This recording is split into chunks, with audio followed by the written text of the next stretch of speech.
Walker is in Australia at the invitation of Mrs. Judith Carley from the Special Education Centre and Stockton Hospital speech pathologist Mrs. Anne Tooney. The tour is funded under the Commonwealth Scholarship and Fellowship Plan. In each state, Mrs. Walker will conduct a series of lectures and workshops. She also plans to set up an Australian resource centre for users of the Macathon program. The centre will be based at the Newcastle College of Advanced Education. The Macathon method was developed in the early 70s and was first put into practice in 1977 at Stockton Hospital. It uses both signs and words to provide a basic means of communication for the intellectually handicapped. The small vocabulary that we've chosen, it really is no larger than about 250 words.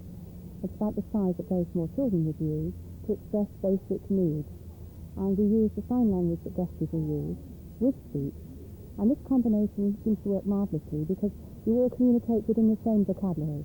So you have a lot of repetition and then you reinforce learning.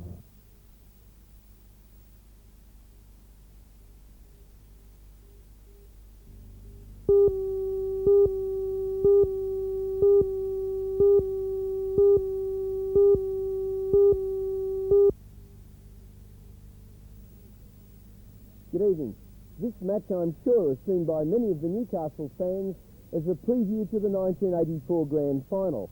Other clubs, of course, will argue with that, but when statistics are looked at, they are the hot favourites to clash in the big one come September.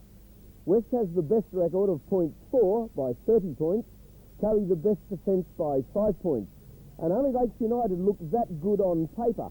Every other side has conceded almost 100 points more. Waratah, though, have a great attack, as you can see, but they need to tackle more. Tomorrow's match should settle the minor title dispute. Curry won last time they met at Newhampton by 17 points to 12, and they have the home advantage this time out. But they must win. If they can't, it's difficult to see them beating Western Suburbs when they come down the road to the wide open spaces of the International Sports Centre. The Bulldogs' record there is less than impressive. The captain coaches, Mick Pittman and Gary Martini, great mates off the park, will really be the key to this contest tomorrow. It's up to them, and certainly they know it.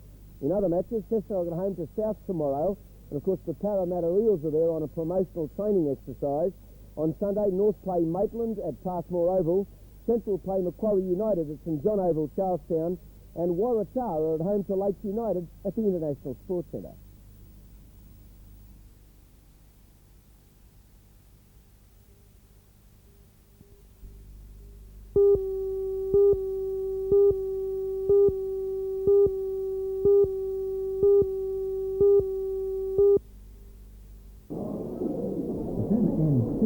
Being displaced by a new term, collectible. What makes it collectible? Well, from the items on display in City Hall supper room, it seems just about anything that's survived a few decades is collectible today.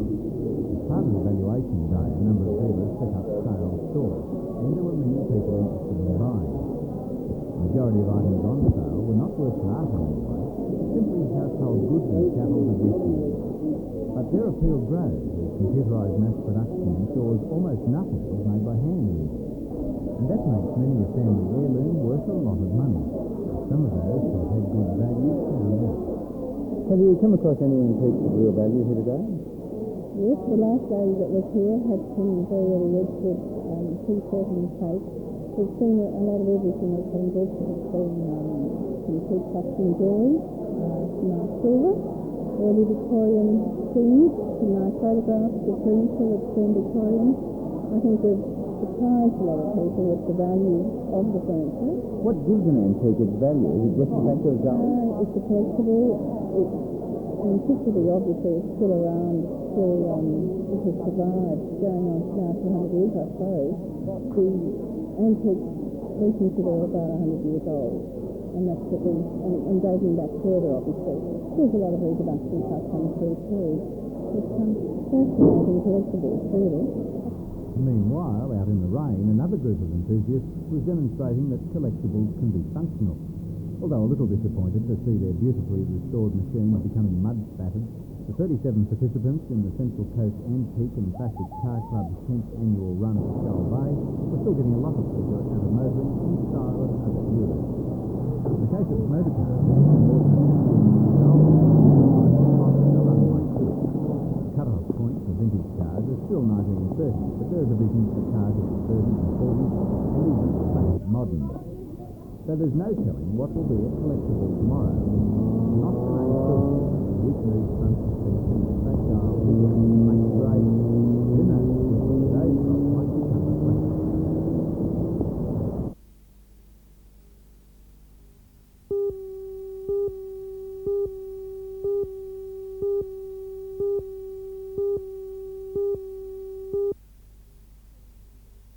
1,500 holidaymakers were on board a train stopped at Devaka station when it was hit by a freight train. 3 of the carriages on the passenger train were destroyed. More bodies could be tracked in the wreckage. The driver of the freight train is in custody. In Northern Ireland, the IRA has claimed responsibility for a blast which killed 2 members of an Ulster Defence Regiment patrol. The blast occurred in County Tyrone, just a few kilometres from the border with the Irish Republic. A left-wing terrorist group has said it is responsible for 2 bomb attacks in Paris in the past 24 hours. In the first attack, the annex of the Defence Ministry was wrecked, but there were no casualties.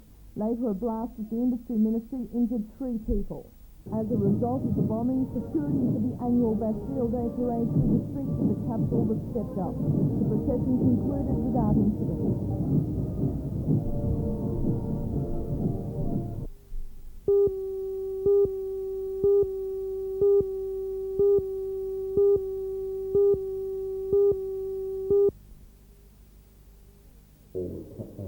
So says the Dean of the Faculty of Medicine, Professor Hamilton, who points out that Newcastle's intake is being reduced already in the face of an oversupply of doctors. But any less than 64 students per year would prevent the Newcastle faculty from exploring new areas of medical education recognised throughout Australia. Professor Hamilton believes other institutions facing cutbacks would support his view about Newcastle. The larger schools in the state of New South Wales have cut back a small amount lately, and both deans have assured me that they feel that it would be out of place for Newcastle to have to cut back. They can sustain a cutback. They have more generous funding, or they have larger numbers, and their generous funding from money that they've accumulated over the years, I might say, and they agree that Newcastle is going to help them see new ways to medical education, but to cut back would damage it. So we would resist with our utmost force any pressure to cut back.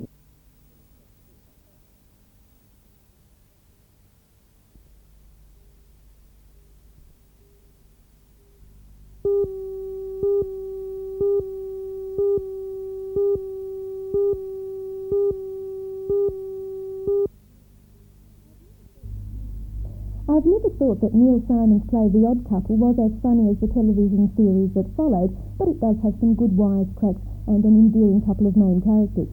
As you probably know, Fussy Felix and Sloppy Oscar end up by sharing an apartment, but it's a marriage made not in heaven, but in hell.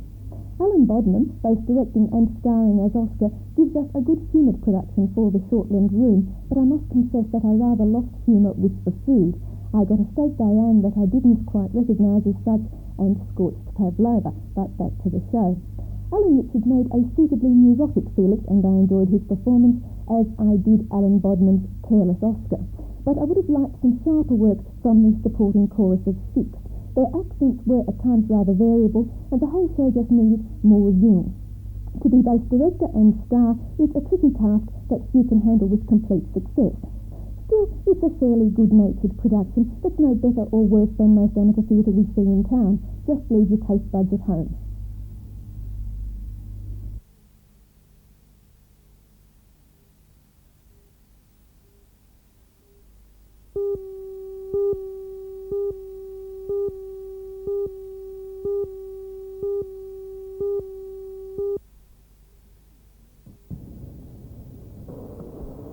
The government's move for a bigger cut of the takings from parking meters has prompted joint opposition from councils.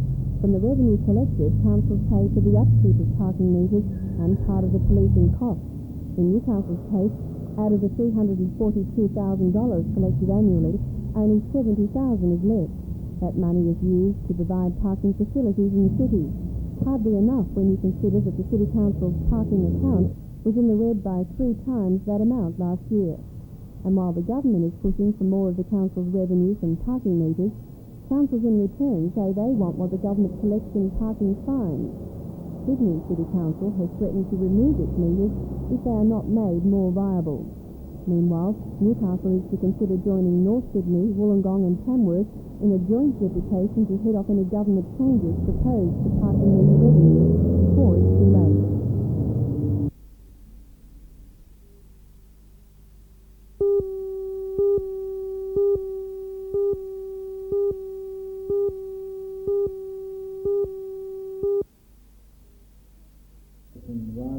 Kathy was presented with her prizes during a short ceremony today at the Newcastle headquarters of the ANZ Bank.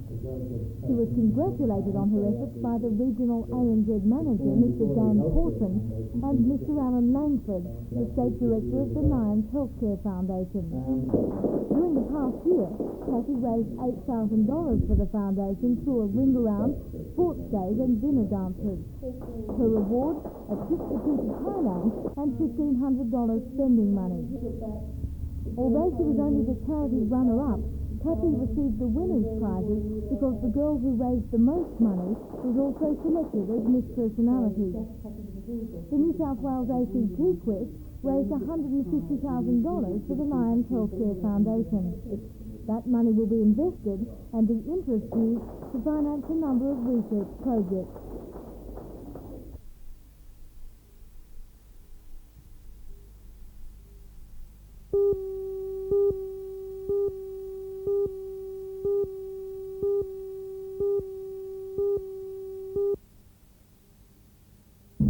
Doctors' dispute with the New South Wales Government has now reached crunch point.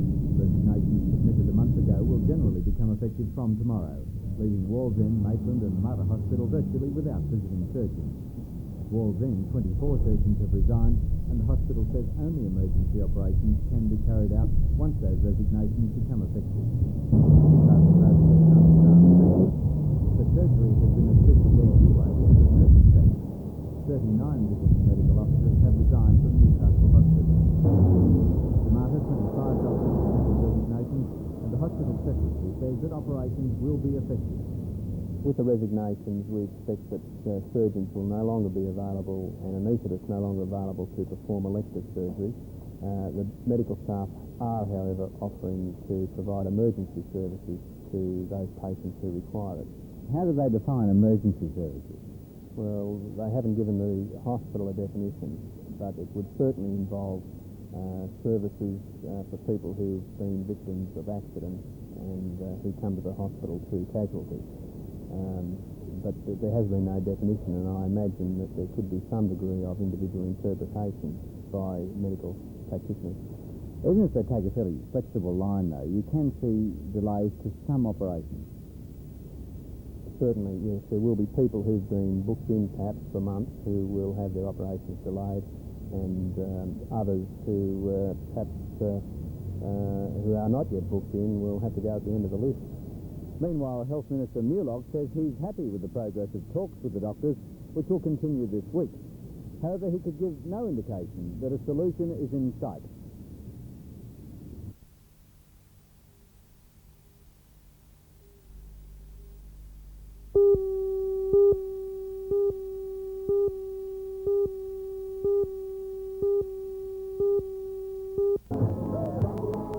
Never before had Newcastle responded to such a cause as it did at the last telethon for the cancer appeal. A record $1.7 million in donations demonstrated the intensity of the region's commitment to an oncology unit and jolted the government into action. Federal funding provided the buildings as promised to house the region's purchase of equipment for the treatment of cancer sufferers in their own surrounds.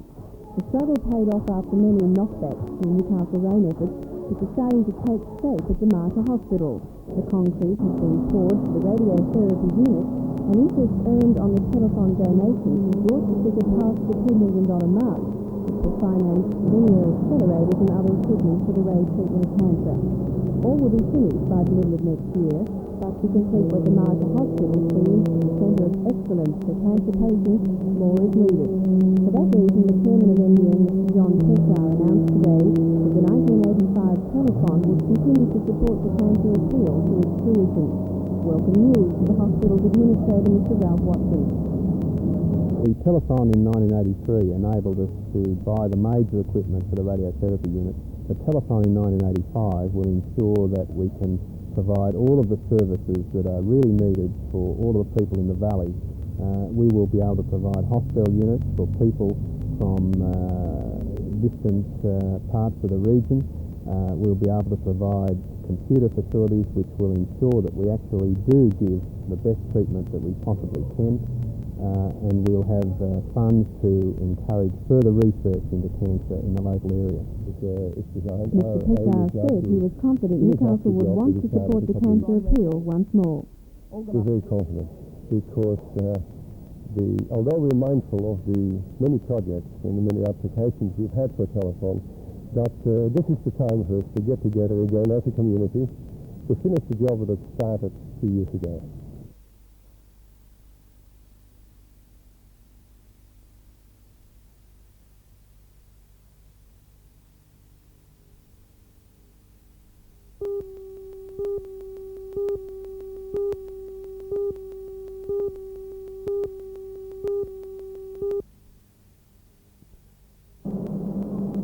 Director of National Textiles, Mr. Chris Simpson, was at the Kitara mill today presenting congratulatory bottles of champagne to employees.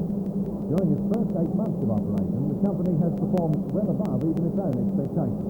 An all-time record weekly production of 144,580 kilograms of yarn was sent to Kitara in early June. An average in excess of 140,000 kilograms was maintained throughout that month. In excess of 1 million lineal metres of fabric was dispatched from the Rutherford plant for June, a first for National Textiles Limited and among the best for the plant for many years, according to the company. So each of the 1,000 employees in this region received a bottle of champagne and congratulations, and in many cases a tip. But why could National Textiles do so well and guarantee 1,000 jobs, particularly the 600 in Maitland, which were of vital importance to that centre, when Bradwell said the plant had to close? Mr. Simpson had the answer. Let's say there was a difference in philosophy between the previous management of Bradwell and the existing management of Bradwell. And as a result of that, let's say, variation of opinion, past executives of Bradwell got together, and when Bradwell announced the closure of certain of their textile plants, National Textiles was formed to acquire these textile interests. We believe that our beliefs have been the proper beliefs because the company, since inception, since the 3rd of October 1983, has performed well above expectations.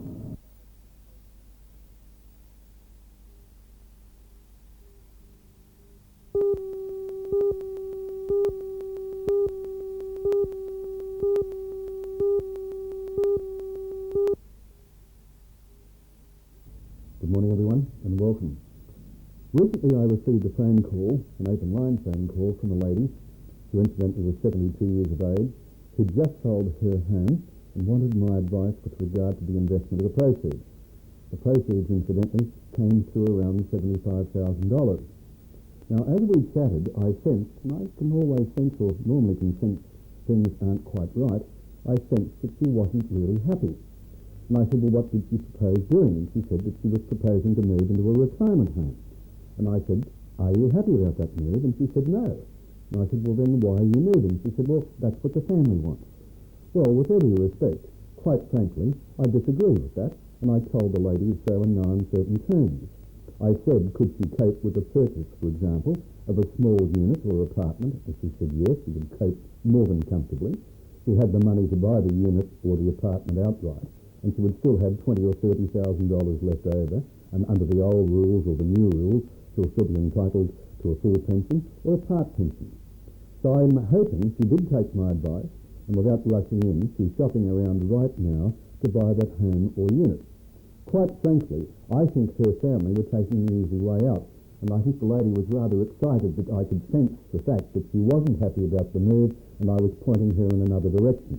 Now, in a different situation, in different circumstances, I'm the first to admit that the family might be right in suggesting that someone should be sent or someone should go to a retirement home, but certainly not in this particular case.